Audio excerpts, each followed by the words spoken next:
Hi, and welcome everyone to today's Tina's take on AI, and this is a focus on education. So I'm really excited today to have with me Cindy Rigling, who's going to talk a little bit about her role in education and give us some of her wisdom of many years of teaching and being head of school.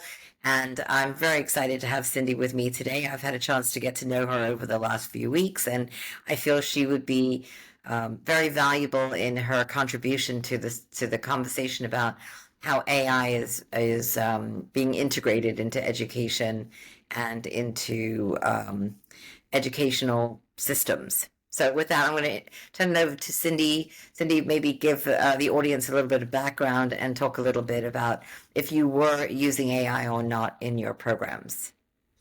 Thank you for having me. My name is Cindy Rigling. I have a long history of being a school leader, both public and private, magnet schools, charter.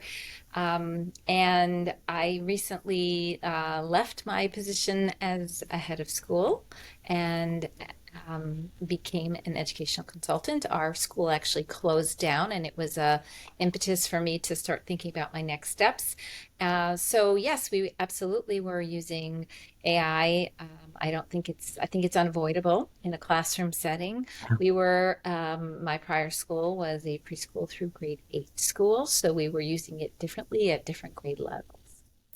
And were you using it in the classroom itself, or were you using it to process enrollments, or I'm just curious as to it was it integrated into the curriculum at all, or like so something like the Absolutely. or something like that. No, absolutely. We started really for us a lot of AI.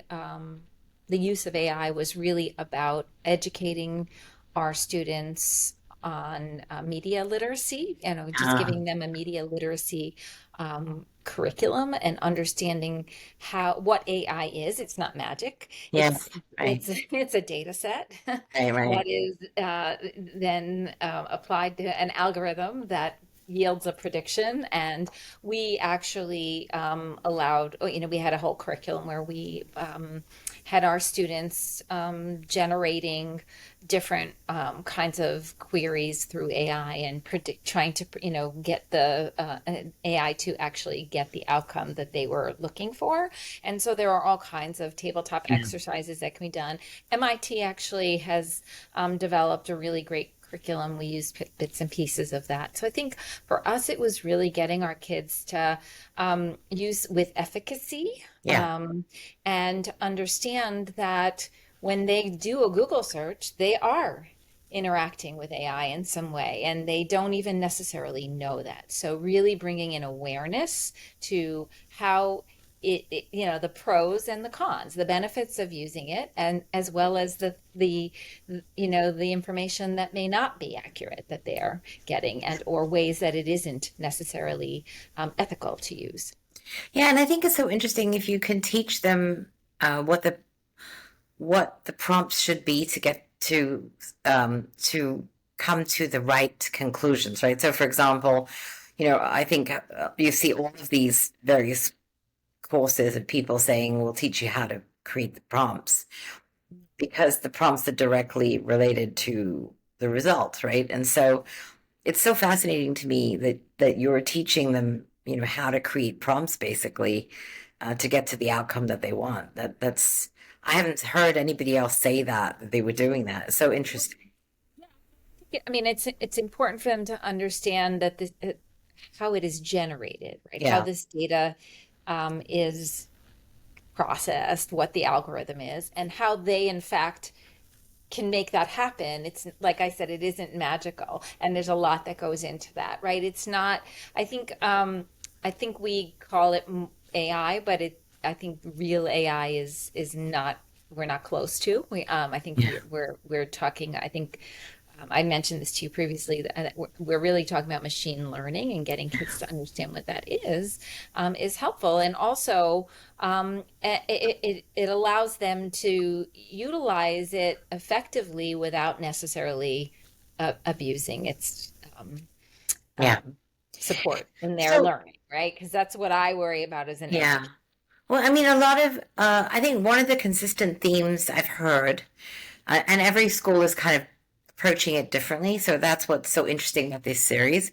Mhm. But a fairly consistent theme has been the ability for students to retain their communication skills. And Absolutely. then that's one. And then the other consistent I've heard is, how are they want to make sure that they can retain their critical thinking as well. Those are the two things that seem to be common in the five or six different podcasts that I've done so far.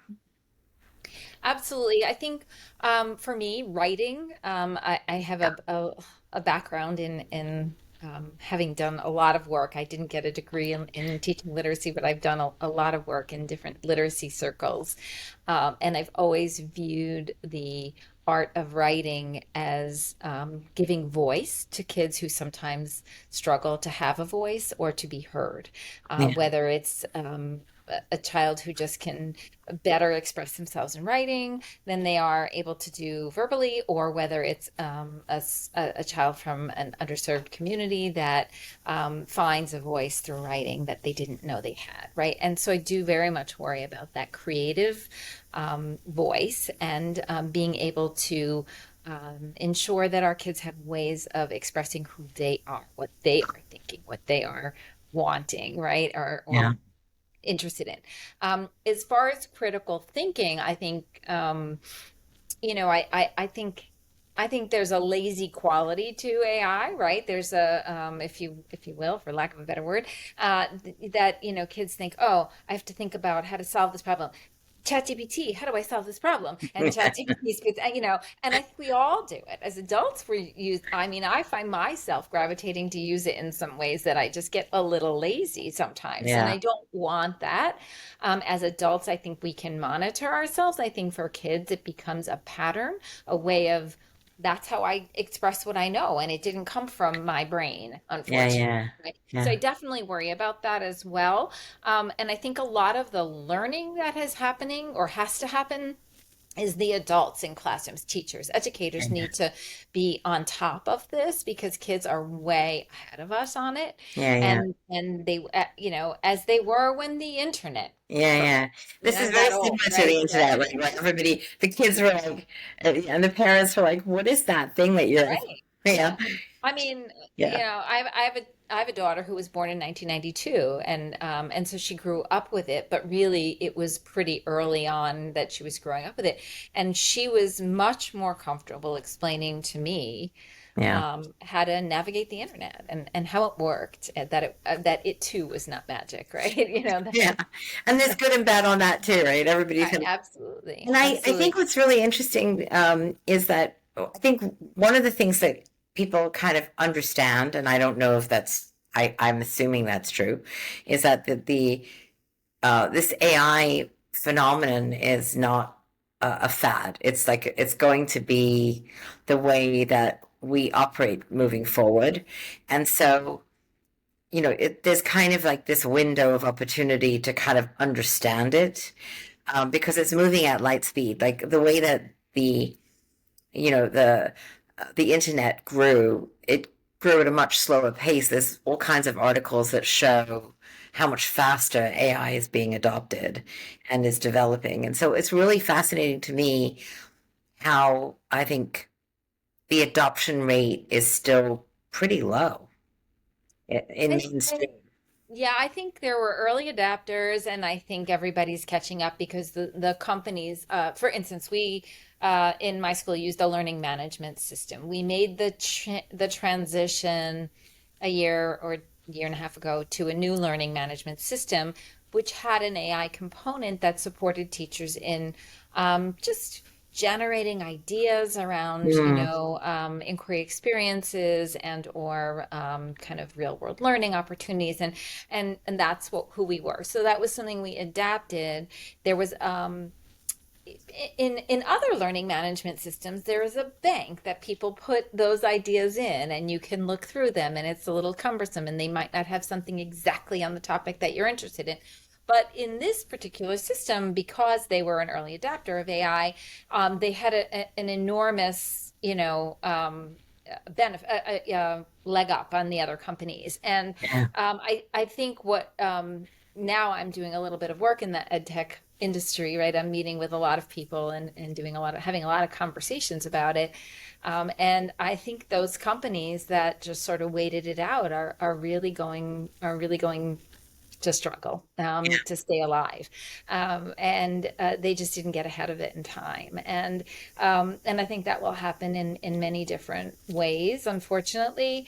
And I also think there in education there's always been this not always, but there's a movement called environment as third teacher, right?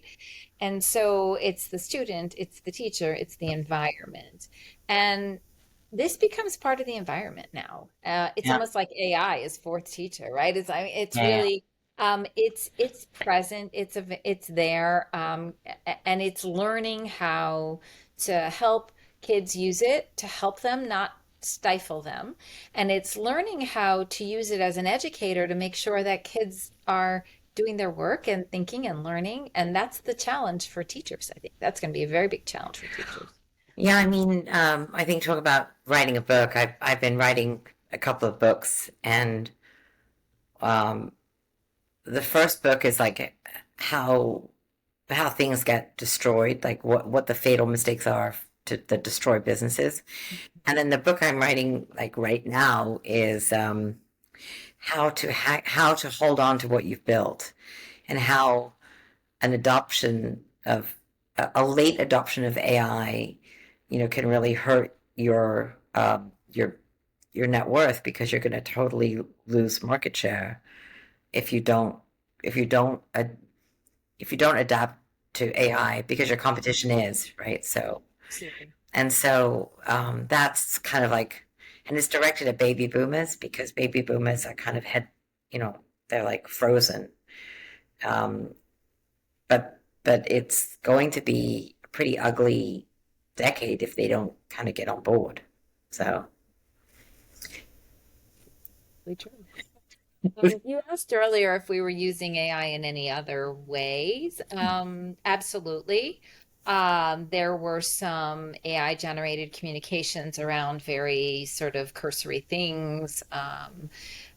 There was, I would say, one interesting unit was actually using AI in art, having kids prompt to generate images that they could recreate. And that was sort of an experiment that one of our teachers did to see how that worked out. But I think it's cool. Yeah. yeah. And I think, of course,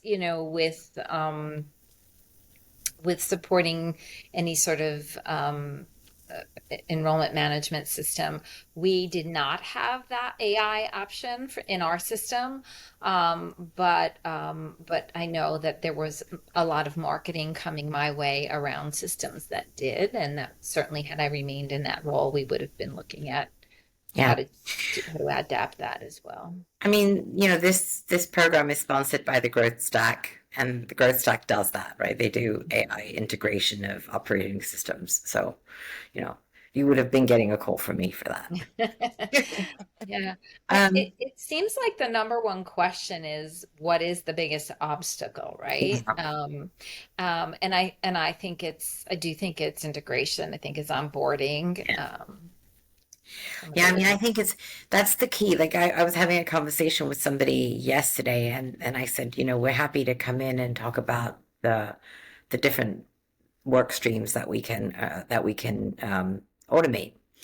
And they're like, well, are you going to tell us what to do? And I said, no, we're going to do it for you. They're like, oh my God, thank you. Because I'm like, we could tell you, but we're going to do it for you. It's going to be a lot easier for you if I did it for you. You know. So that is a good question, because I think one of the obstacles I've seen is that initial, not, they don't think it's a fad, but it's where do we start? I think a lot of people are like, we know we need to do something, we just don't know where to start. And I'm going to go back to the why, the how, Yeah. right? Because without the foundation, you're shooting in the dark, if you Yeah. will, Yeah. right? You're Yeah. just experimenting and seeing what sticks and what works and what doesn't, what you like, what you don't like, and you're not really understanding how it works and Yeah.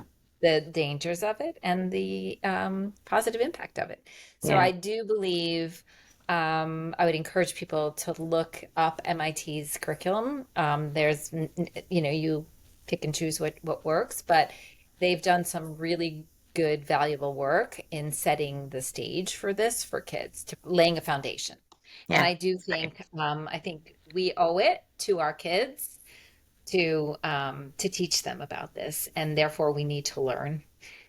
Yeah, I also think that's a perfect spot to end it. But I also want to say that it's been such a pleasure. We've got to know each other a little bit over the last few weeks, and I really have enjoyed every conversation. And today is no different than any of our other conversations. So thank you so much for joining us, and please and look for us on. We're going to be on Spotify and on YouTube. So I'm gonna. So hang on a second and we'll continue our conversation. And thank you very much, everyone, for joining us today.